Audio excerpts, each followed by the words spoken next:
Mais je crois que cela devrait être un match très enlevé, un match où la jeunesse devrait donner beaucoup de rythme.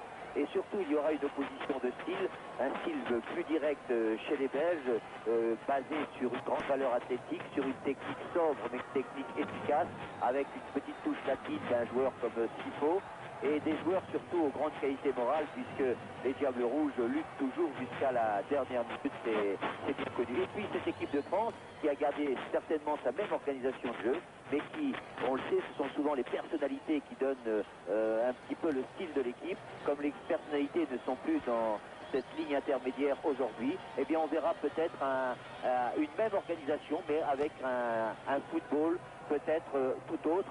On va le découvrir tout à l'heure. Et je l'espère une bien belle finale de consolation, car si nous sommes ici à Puebla, 2200 mètres, la température à l'heure actuelle est tout à fait européenne. Le coup d'envoi dans un instant, avec dans le rond central les deux attaquants belges, Nico Klessen, le joueur du Standard de Liège, et Danny Weiss, numéro 18, celui qui est de dos de Waregem. France-Belgique, 65e de l'histoire, et seulement 21 victoires françaises pour l'instant. Et on vous le rappelle, beaucoup de Français absents. Bat, Ayash, Bossis sur le banc des remplaçants, Platini et Giresse comme spectateurs, Fernandez suspendu et Sopira remplaçant. Pour la Belgique, Keulemans, Michel Rankin, Enzo Schifo, révélation du championnat d'Europe des nations. Il avait 18 ans, il en a 20 aujourd'hui. Justement, Michel, une des dernières confrontations contre la Belgique, nous avions gagné à Nantes au championnat d'Europe 5-0. Alors j'ai l'impression que les Belges vont vouloir se battre. Mais le référé, l'arbitre Georges Courtenay, donne un coup franc pour cette charge de Grune sur Bruno Bellone. Joueur toujours difficile à arrêter, même lorsqu'il a perdu le ballon. Lorsqu'on lui envoie une passe difficile, eh bien, il essaie de se rattraper comme il fait. Manuel Amoros, Jacques est là, un dommage, et Jean-Pierre Papin.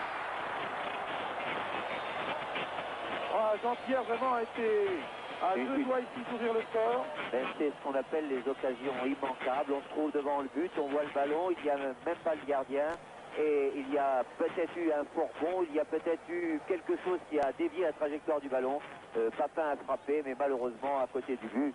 C'était presque plus difficile de mettre à côté que de la mettre au fond des filets. C'est vrai, mais Jean-Pierre a un mérite énorme. Il l'a prouvé au cours du premier match contre le Canada. Il est sur tous les ballons chauds. Et ça, c'est important. Alors, on lui en veut un petit peu moins lorsqu'il en loupe. Encore qu'ici, enfin, le juge de touche avait failli signaler un hors-jeu, mais je crois que Jean-Pierre ne l'était pas. Les Belges maintenant par Veit, vous voyez, très repliée cette équipe de Belgique, qui subit quand même un petit peu maintenant le jeu de l'équipe de France. Vous voyez l'équipe de France qui ne laisse pas attaquer avec un Bruno Bellone très en pointe. L'équipe de France qui semble entamer un pressing. Va-t-elle le poursuivre? Eh bien, nous le verrons. Enzo Schifo. Ah, il est à l'aise alors qu'il a 15 seul homme en face de lui. Voilà, donne le ballon à Rancarola. Très beau jet de Yann Keulemans. Keulemans ouvre le score de Bienvenue. 1-0 pour la Belgique après 10 minutes et 30 secondes de jeu. Eh bien tout ça c'est un petit peu le style belge. On essaie de préparer au milieu de terrain et de lancer cette espèce de fusée qui est Yann Keulemans. Et là on avait l'impression qu'il n'allait pas pouvoir arriver le premier sur le ballon, mais il est grand à l'impulsion et il a pu marquer ce but-là alors qu'il y avait les défenseurs français sur lui et Rust qui venait au devant. C'est vrai, Amos n'était pas du tout et au dernier moment il a failli être contré par le retour d'Yvan Leroux, mais sa puissance finalement a prévalu. Donc 1-0 pour l'équipe de Belgique, but marqué par Yann Keulemans, le joueur de Bruges, 29 ans, c'est son 3e but dans le mondial. Voilà qui nous promet une suite de match enlevée, Michel, car l'équipe de France va être peut-être là davantage motivé. Oui, Keulemans est souvent d'ailleurs auteur de buts décisifs. C'est lui qui a égalisé. Tigana. Là, c'est plus arrêté aux avant-postes. Il faut marquer les têtes. Et Papin annule le but car il y a eu un au préalable. On va le revoir. Je pense que c'était très net. Mais voilà qui prouve que l'équipe de France en voulait énormément. Elle n'accepte pas d'être dominée, d'être menée par la Belgique. Avec le sourire, M. Courtenay, et avec l'acquiescement des joueurs français, annule ce but.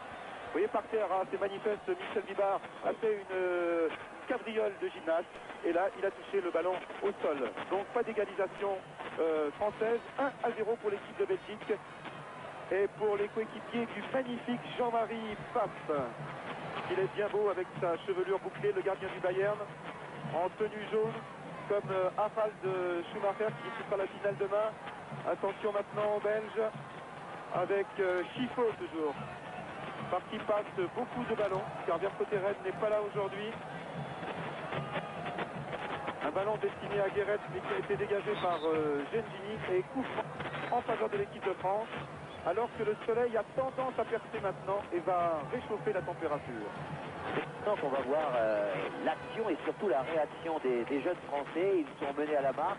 Ils ont eu deux très belles occasions, ce qui prouve donc qu'ils ont envie d'aller devant le but adverse. Et ils doivent tout faire pour essayer d'égaliser le plus vite possible pour ne pas permettre aux Belges de respirer et de vivre sur cette avance.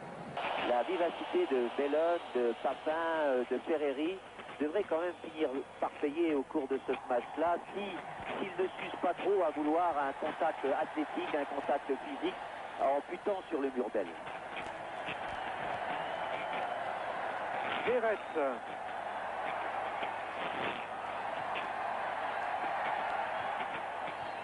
Guéret qui l'a redonné à Guéret alors que maintenant Chifo est à droite. Cette place pour la Belgique avec Eric Guéret et Ben Yvette qui se trouvait juste en face de Russe. Une bien belle action belge, un match bien balancé, bien équilibré, une belle opposition. Un match intéressant entre deux équipes qui montrent depuis le début que ces deux équipes veulent obtenir la victoire. Voilà, c'était entre Michel Vibard et Jean-Pierre Papin.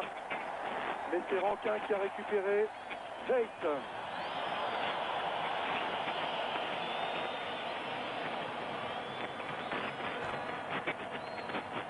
Bernard Gengini, personne devant lui, va peut-être pouvoir percer.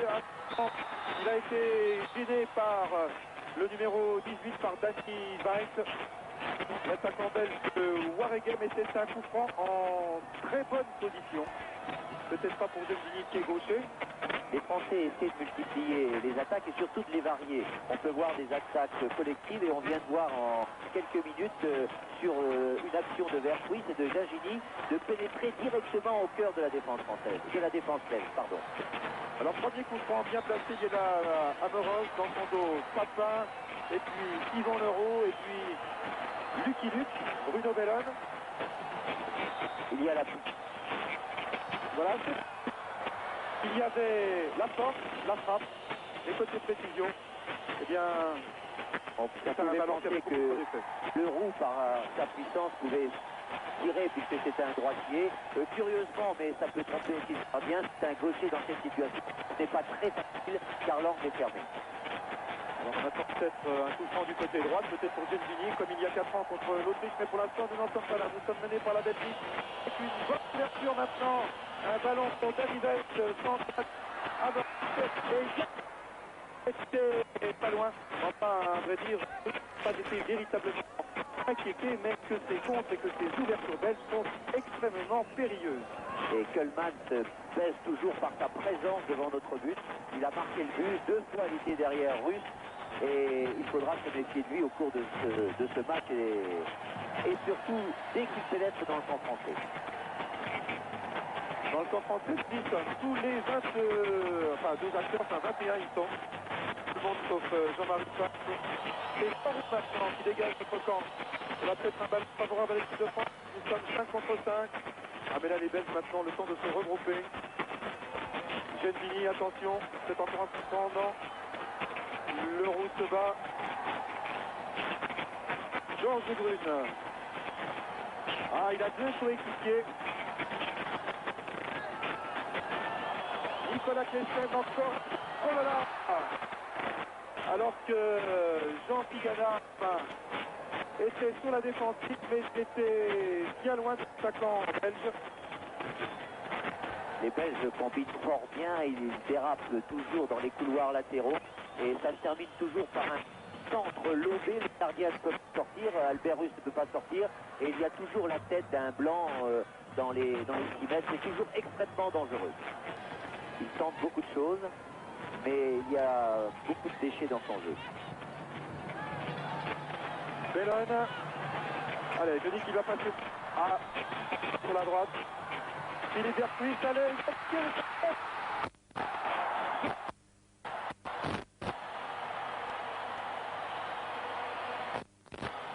les autres qui veulent passer sur la de l'habitude. Un aveugle et à droite. Les Français ont enfoncé par Vercuis qui a résisté. Et c'est Jean-Marc Ferreri finalement qui a catapulté le ballon. Regardez Vercuis qui a battu. Pas oublié, un partout. Jean-Marc Ferreri, 27e minute de jeu. France et Dick, un but partout. Et du jeu français, c'est justement d'aller sous. Vercuis qui est complètement. Je crois que c'est un coup franc qu'on va donner à Leroux. Ouais. Sur une passe d'Amoros, voilà. Directement Leroux. Directement sur Jean-Marie Pape. Et une frappe tout à fait moyenne en ce qui concerne la force. Alors pas de danger pour le blond Jean-Marie. Et les Belges qui repartent avec Guéret. Gengini, il va donner tranquillement là-bas à Vibar. Gengini, beaucoup de solidarité dans cette équipe. Voilà. Il y a toujours une solution pour l'équipe de France. Là, Tigana a essayé de rechercher Bellone, mais il y avait deux blancs et ça repart par Vervort. Et toujours ce magnifique Tigana qui est partout. On a l'impression que trois petits presque là. Attention, le ballon, il n'est pas hors jeu. Oh, il manque encore. Une bien belle occasion d'Annie Bates après sa tête de tout à l'heure. On va revoir cette action et ce contre qui a failli être meurtrier pour l'équipe de France. Bon, belge. C'est pas très grave, mais c'est un coup franc quand même. À 26-27 mètres tout de même de la cage d'Albert Rust là. Il y a un peu de soleil en face de lui. Voilà, frappe de Moment. Rancien mais que le man. Complètement hors jeu, car bien sûr la défense bleue, la ligne bleue était complètement montée. Rust. Kölman qui allait profiter un petit peu d'une même situation comme contre l'URSS où il avait marqué le but en venant à reculons et en partant d'une position de hors-jeu. Il y en a en face de la cage de passe pour l'instant, c'est un ballon de Gengini pour Papin, hors-jeu Jean-Pierre. Le juge de touche a un petit peu tardé à le signaler mais il était effectivement hors-jeu. C'est organisé par Chico qui se trouve sur la droite. Attention à Moment. Gengini. Gengini par qui sont passés beaucoup de ballons à la Bellone. Keulemans et oui, les Bleus. Bellone qui a essayé de rattraper sa faute et qui l'a rattrapé d'ailleurs. Ferreri. Dans sa position idéale. Là, il cherche un partenaire. Il n'y a pas beaucoup de solutions. Si ce n'est là-bas sur la droite, Bruno Bellone. Ferreri, qui la rend, Bruno. Attention, Bruno. Il va essayer de se rabattre. Il va s'entrer. Il était pas loin. Vercuis, c'est là qui a échoué. Jean-Marc sur Eric Guéret. Ça a été bien joué. Pour rapide, belle accélération. Quel dommage de rater, je dirais même pas une occasion, il y a eu trois fois la possibilité de marquer la même occasion. Papin. Pied gauche, voilà. Un tout petit ballon, tellement petit que Paf en a été tout surpris. Regardez cette frappe du gauche. Ouh, elle roule. Mais la défense belge semble souffrir devant la vivacité du jeu français là. Et si on peut multiplier les actions, si on peut avoir un jeu continu, je crois qu'on va multiplier les occasions et pourquoi pas marquer un but. Nous en acceptons l'augure alors qu'il reste maintenant 3 minutes de jeu en cette première mi-temps. Un but partout, toujours entre la Belgique et l'équipe de France. Vercuis, le petit frère de Tigana pour Bernard Gengini. Là, il a bien alerté Bruno Bellone, Isuli Bellone. Jean-Pierre Papin, 42e minute.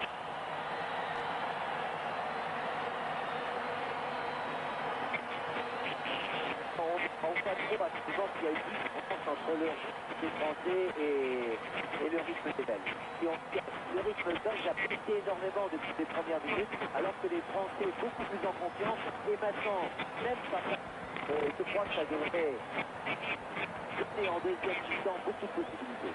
Papin, premier match, un but. Dernier match aujourd'hui, un but. Et pour lui, c'est encore plus important. S'il est là aujourd'hui, c'est peut-être grâce à la Belgique et au football club de Bruges. Il nous l'a en quelque sorte découvert. C'est vrai, Michel, là, les Belges ont été un peu dépassés dans ces 10 dernières minutes. Et Jean-Pierre Papin était complètement démarqué, car tous les Belges, y compris Vervorst, l'arrière gauche, s'était replié en quelque sorte dans sa zone centrale. Et Jean-Pierre n'a pas eu énormément de difficultés à donner l'avantage à l'équipe de France. Tigana, Versuit, les Belges qui se battent, mais les Français qui sont maintenant mis présents. Ferreri. Je ne pas vous dire Tigana, celui qui a touché sur le terrain le plus de ballons. C'est encore lui, pour Gentili, qui a ratissé également beaucoup de ballons. Versuit. L'équipe de France maintenant, étendue, calme, sereine.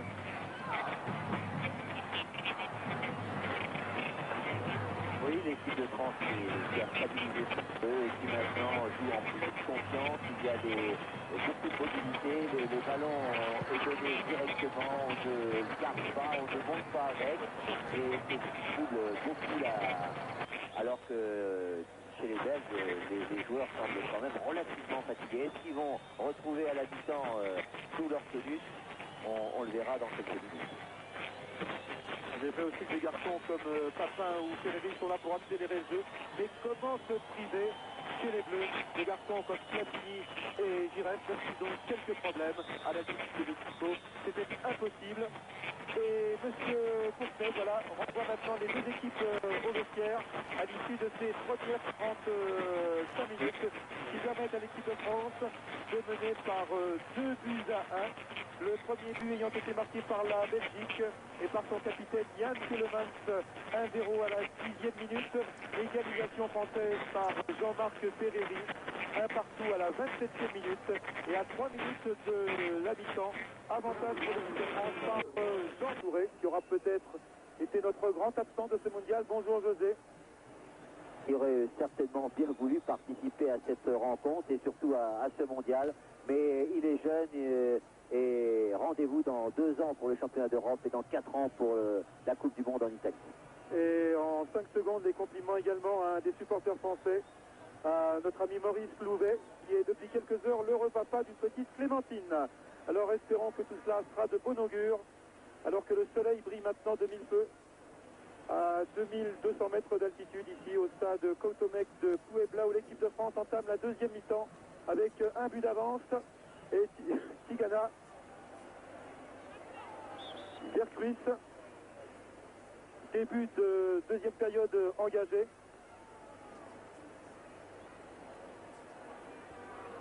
De libéraux Michel Rankin, donc pour l'équipe belge, entrée du numéro 3 Frankie van der Elst, le défenseur de Bruges, c'est du reste lui qui s'est opposé il y a quelques instants au corner français. Donc un changement pour les Belges, alors que les Bleus, Michel, sont complètement inchangés. Oui, oui.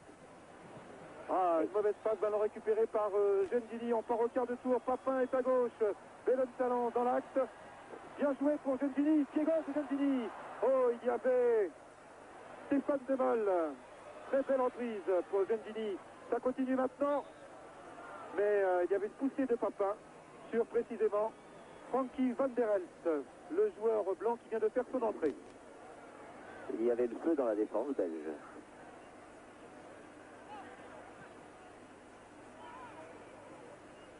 Pour remettre de l'ordre, Yann Kellemans. Le plus blond des blancs, Patrick Vervorst. Yann Kellemans.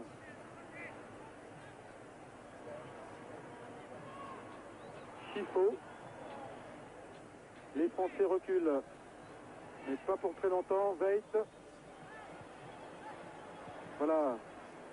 Passe très bonne intervention de l'Euro de Baptiston, de Bruno Bellon maintenant.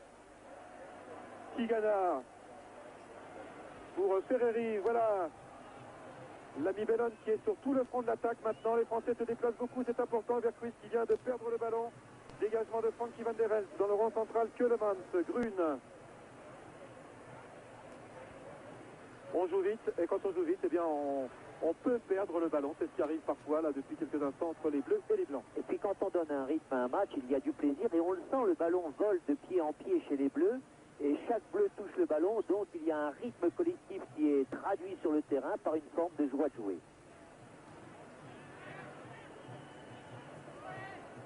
Ferreri. C'était osé de la part de Jean-Marc qui n'a pas l'habitude comme ça de s'arrêter et de frapper.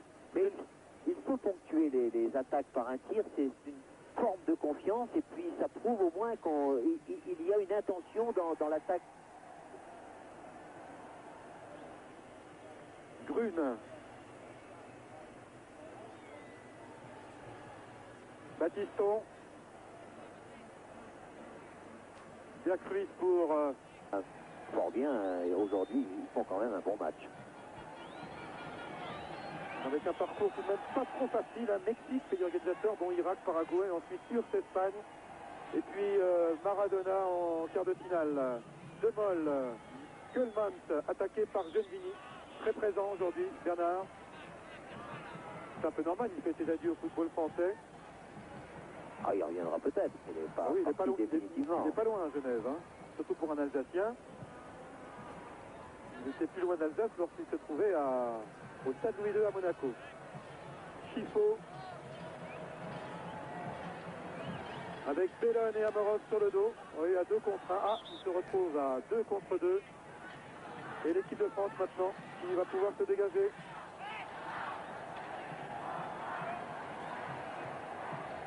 Bellon qui en veut beaucoup. Vertruit.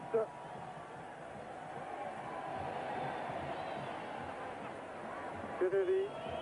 Ah, bien joué pour Vertruit, il va pouvoir donner. Et Papin était là. Mais l'ami Jean-Marie aussi. Quelle promptitude. Quelle efficacité. C'était surtout une très belle action française et toujours par l'extérieur avec le centre entrée qui est toujours mortel.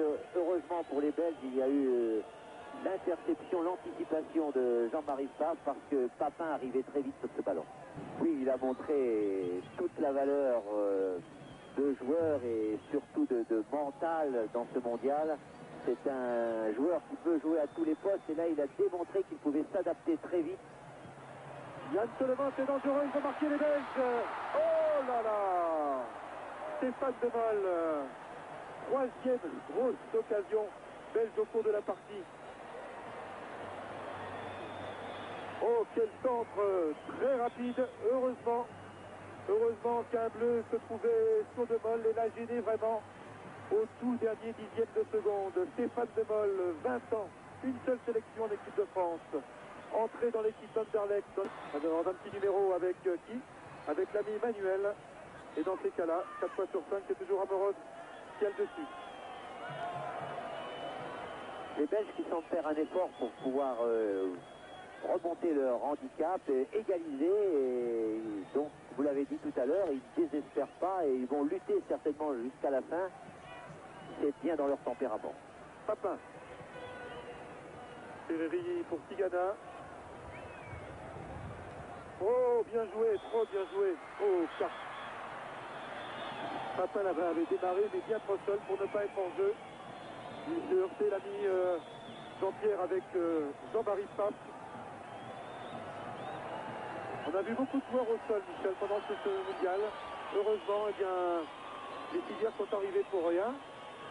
Et puis, la plupart des joueurs ont pu poursuivre la compétition. Oui, souvent, il y a dans les chocs, il y a un coup douloureux sur un tibia, sur une cheville, sur un genou, là où il n'y a pas beaucoup de protection. Et c'est une minute de l'autre côté du terrain. Et qu'on assiste ici à la rentrée du numéro 15, c'est-à-dire de l'autre frangin, de l'autre bourgeois, Léo Vanderels.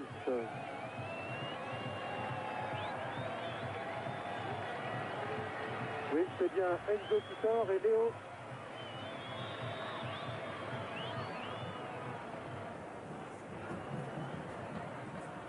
Bellon. Reprise avec Moment, il a le dessus. Bruno Bellon va marquer là. Ils vont marquer les Français. Non, Jean-Pierre Papin est là. Mais au dernier moment, les Blancs étaient bien regroupés et corner concédé maintenant par Raymond Moment. Encore un contre-pied tout à fait excellent de Bruno Bellone de la droite. Il a redressé sa passe vers le but et il suffisait encore là peu de choses pour qu'il y ait le troisième but. Il y a un enjeu, même si ce n'est pas un enjeu officiel comme pour la première place. De Moll, et là il y a un nouveau choc. Oh attention, pas content du tout l'ami de Moll là, qui se heurtait à Michel Bibard. Il faut dire que Michel a un grand gabarit, 1m87. Sans Michel de nouvelles ressources. Hein. Malgré 2 prolongations, eh bien on dit que si on peut égaliser, monter pour la première fois de sa vie sur un podium, ça sera un événement, alors que l'équipe de France, elle a déjà connu cet événement. Et ça fait rien, ça sera quand même une bonne performance des Français et ça sera surtout cette troisième place, si on peut la conserver comme on l'a actuellement, une très belle récompense pour l'ensemble du football. Et qui pourra relancer le football. Oh là là, Veille, c'est but. Oh, finement joué, effectivement, depuis maintenant 5 ou 6 minutes, les Belges maîtrisaient davantage le jeu. Le ballon circulait le plus souvent entre les pieds belges. Et là, regardez, dans un mouchoir de poche, un peu comme nous aimons le faire, eh bien les Belges ont réussi à égaliser entre Zayt et Nico Klesen. Et encore une fois, l'action vient de l'aile, l'action vient d'un centre entré, on le répète souvent, c'est toujours l'action dangereuse pour une attaque et malheureusement on voit encore trop dans ces matchs internationaux où il y a pourtant beaucoup de très bons joueurs, des attaques dans l'axe du terrain qui 9 fois sur 10 se terminent dans les pieds de la défense adverse. Près de 48 spectateurs qui se trouvent aujourd'hui à Puebla. C'est une belle affluence pour cette finale, alors que la police est maintenant son entrée. Enfin, rassurez-vous, il n'y a pas d'incident. On suit Verkuis, on suit maintenant Van der Elst, Grune, De Moll. Les 2 équipes veulent s'en finir, Michel. Donne cette impression hors jeu. Encore la ligne bleue qui a joué en face de Danny Weitz, qui a eu 20 ans seulement le 16 juin dernier. Bibard, Papin.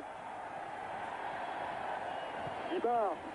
Oh, à terre, c'était difficile, mais Ferrari est toujours là. Oh, Van der Elst sur Verkuis dans l'arbitre. Il y avait une obstruction du joueur belge. On va peut-être revoir ça au ralenti. Grune, quel va-et-vient dans ces 10 dernières minutes. Clemens. Oh là là, encore une occasion pour l'équipe de Belgique. Heureusement, Max était revenu. Et il a pu s'interposer en face de Nico Klesen.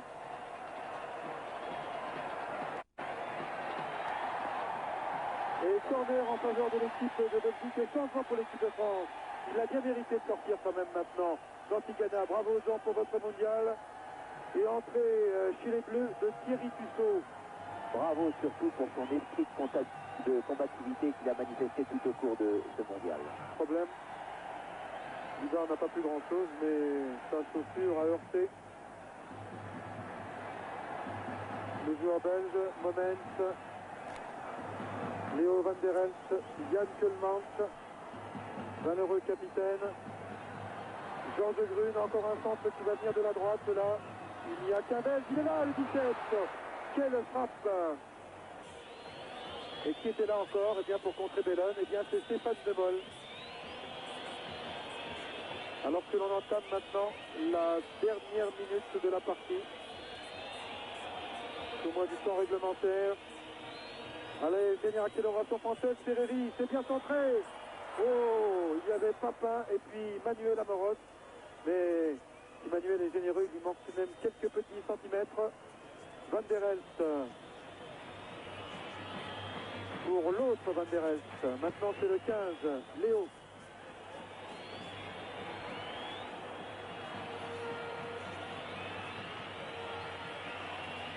Et là, on court tout droit vers les 30 minutes supplémentaires. Ce sera un dernier effort demandé à l'altitude mexicaine. Bellone. Il n'en a pas beaucoup loupé comme ça, hein, Michel. Hein. Non, il s'est repris tout de suite, il s'est repris. Il y a également un terrain qui paraît comme ça très très bon, mais qui doit... Moment et Monsieur Courtenay, voilà. qui siffle non pas pour signaler une irrégularité, mais avec le sourire pour dire messieurs, un petit peu de repos, hein, et pour terminer votre aventure mexicaine, on va remettre ça pour 2 fois 15 minutes. Voilà, 2 partout donc. La feuille de match qui permettrait à l'entraîneur de choisir pour ses remplacements parmi tous les effectifs. Il n'y a toujours que 16 joueurs qui ont le droit à être sur la feuille. Voilà, c'est parti pour le supplément de 30 minutes. Les Belges donc qui jouent de la gauche vers la droite. Et pas que vous ne l'avez pas vu, hors antenne, là qui a fait un petit numéro auprès des photographes en changeant de camp. Thierry Tussaud. Et corner. Il reste 30 minutes. Et après presque 2 mois d'effort, attention là là, entre le jeu entre Guéret, Russe est sorti. Et c'est un corner. C'est tout au moins ce qu'indique l'arbitre. Alors que l'ami Albert doit dire à Sir Courtenay, my dear, I don't touch the ball. Je n'ai pas touché la balle, avec son accent alsacien, car si Russe joue à Sochaux, il est né à quelques kilomètres de là, à Cernay. C'est dans le Haut-Rhin en Alsace. Voilà. Mais Jean-Marie Pape n'a pas eu à trembler. C'est tant mieux pour la fraîcheur des joueurs, mais plus difficile sur le plan technique. C'est un vent qui avantage actuellement, si on peut dire, l'équipe française qui souffle sur la longueur, mais qui est aussi quelquefois tourbillonnant. C'est vrai qu'en temps, j'ai l'impression que ça souffle en faveur des Belges. Là, plus de rafale du tout. Voilà, Baptiston, Jean-Pierre Papin, beaucoup de bleu dans la surface. Il faut lever ce ballon pour la tête de Bellone, pour son pied gauche. Maxime Botis. Là, il n'avait pas le temps de la réflexion et ça repart par Keulemans. Des ressources hein, quand même, Keulemans. Il a manqué son service à Klesen. Mais il va bien dormir ce soir. Hein. Ah, c'est sûr. Encore que la bière va couler à flot. Oh, Bruno Bellone. Et la tête de Léo Van der Elst, alors que 2 bleus, Ferreri et Bernard Gendini, attendaient ce ballon en or dans la surface. Mais finalement, ça a été qu'un ballon en argent et corner pour l'équipe de France. Ferreri. Gendini. Ouais! Ouais! Bravo! Il n'y avait aucun mouvement dans la surface. L'arbitre n'a pas bougé. Les Bleus se sont écroulés de joie. 3-2 pour l'équipe de France. Avec le pied gauche. C'est normal, ces situations. Il y en a qu'il faut qu'ils cèdent en fin de partie. Après tant d'efforts, Bernard Gendini. Toujours très adroit devant le but adverse et qui sait merveilleusement bien profiter de toutes les situations, comme ici. C'est un avantage qui va redonner certainement des ailes à nos joueurs et qui va peut-être donner un coup au moral aux Belges. Mais on connaît, on ne va pas répéter qu'il faudra quand même attendre toujours la dernière minute. 3-2, 103e minute, Bernard Gendini. Voilà qui nous permet d'affirmer, Michel, que l'on ne va pas s'ennuyer dans le dernier quart d'heure de jeu. Car les Blancs, les Diables Blancs sont généreux, on le sait. Voilà, ils remettent ça tout de suite. Ils n'attendent même pas le petit coup de sifflet qui permettrait aux équipes de changer de terrain. Nico Klesen. Guéret pour Demol, qui a failli trébucher. Vervort. Oh, tête de Keulemans.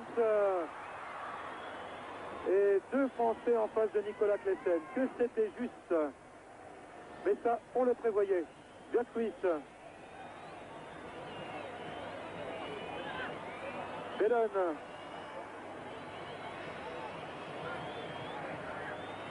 Léo Van der Elst pour Guéret.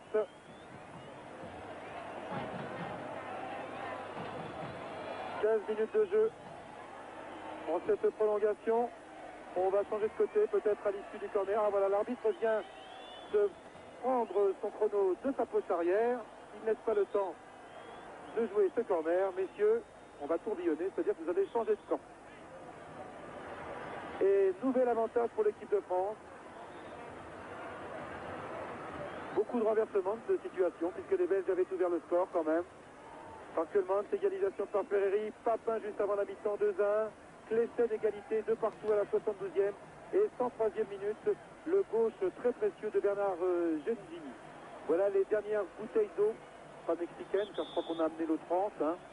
On nous a tellement rabâché de choses en ce qui concerne, c'est vrai, et de cheveux et de maillots très humides. Voilà, il y a Patrick Battiston là qui a les bouclettes très mouillées dans les yeux, préfère donner à Albert Russe. Qui lui aussi est très bouclé, mais qui a les cheveux un peu plus secs.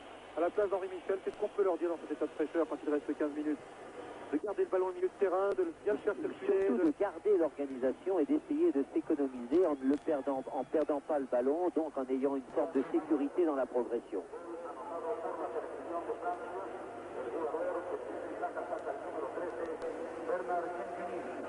Voilà, il y a le haut-parleur mexicain là qui nous rappelle avec 4 minutes de retard que Bernard Gengini a donné le 3-2 en faveur de l'équipe de France. Bellone pour l'instant.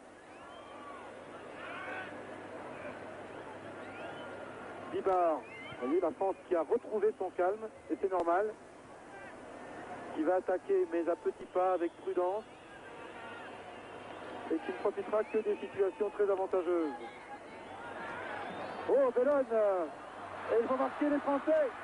Non, finalement, Van der Elst a contré là-bas. Alors qu'au départ, on avait l'impression que tout le monde s'était arrêté, Michel. Hein. Oui, on a pensé à un hors-jeu, mais ça paraît incroyable de rater ce quatrième but. Ah, c'est vrai, la Vercruis l'avait vraiment au bout du crampon, au bout de sa languette de la chaussure. Mais Van der Elst, eh bien, ne voulait pas. Là, on va revoir. Vous voyez, là, on reste complètement bloqué. On se demande ce qui va se passer. Et bien, Bellone réussit à donner à Vercruis. Mais il faut dire que l'ami Léo était bien revenu dans le pied de Philippe Vercruis. Maxime Bossis, allez, peut-être un but Maxime, ça nous ferait tellement plaisir, et pour lui et pour nous. Non, Van der Elst est revenu, Guéret. Et Jean-Marie Pape qui essaie de calmer avant que ne se soulève, tout au moins l'espère-t-il, la tempête belge. Attention, impressionnant dégagement, tête de Battiston devant le numéro 18, Danny Weiss.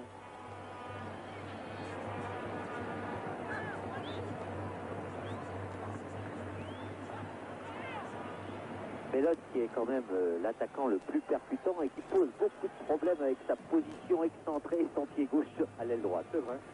Comme quoi, vous voyez, d'un match à l'autre, hein, on disait en petite forme qu'il n'avait pas joué beaucoup de matchs avec Monaco, que c'était peut-être pas une bonne chose de l'avoir fait entrer. Eh bien, il nous a démontré exactement le contraire. Genzini maintenant, avec son pied droit. Oh voilà, il le met sur son gauche. Oh voilà, il tire remarquablement maintenant Moros. Au crochet d'Amoros. Et que donne M. Courtenay? Il indique le point de pénalty. Alors là, Michel, je crois que les Bleus vont pouvoir lever le point peut-être à la fin du match en disant on a rejoint ceux de 58. Mais attention à Prof. Hein. Attention à Prof, on revoit, voilà. Un penalty n'est jamais une formalité. C'est vrai. Surtout quand on a les jambes lourdes. Il y a une forme d'intimidation entre le gardien et surtout un gardien comédien comme Jean-Marie Pfaff et le tireur. Et dans les deux têtes, on doit se poser beaucoup de questions. Alors on a eu le droit à un sourire de M. Courtenay, l'arbitre. Jean-Marie Pape qui prend pas ça, disons, de façon catastrophique. Il ne peut rien arriver de catastrophique aux Belges, hein. Ils ont eu leur jour de gloire. Alors, eh bien, c'est l'ami Manuel, il est calme, Manu. Il va le réussir. Quelle présence, quelle lucidité. Quel magnifique Manuel Amoros. L'autre soir, lorsque je l'ai vu tirer les pénaltys, après la prolongation, je dis avec Manuel, il ne pourra rien arriver. Là, lorsque je l'ai vu partir à petits pas, même face à un Pape, et bien, il ne pouvait pas le manquer, Michel. Il est allé avec beaucoup de maîtrise, mais encore fallait-il réussir le geste technique. Il a trompé Pfaff en faisant croire qu'il allait tirer sur la gauche du gardien. Il a pris à contre-pied.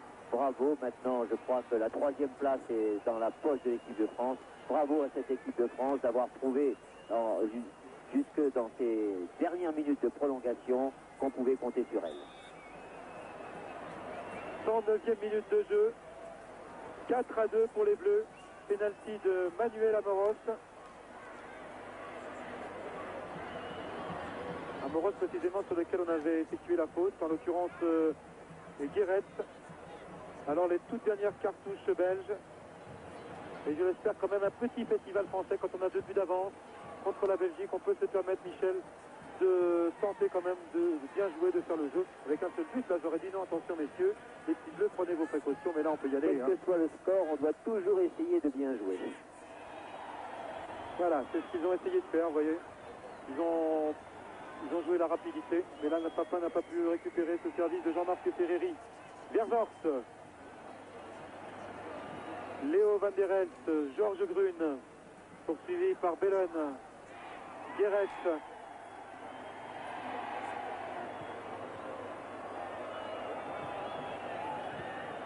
Léo pour Frankie Van der Elst.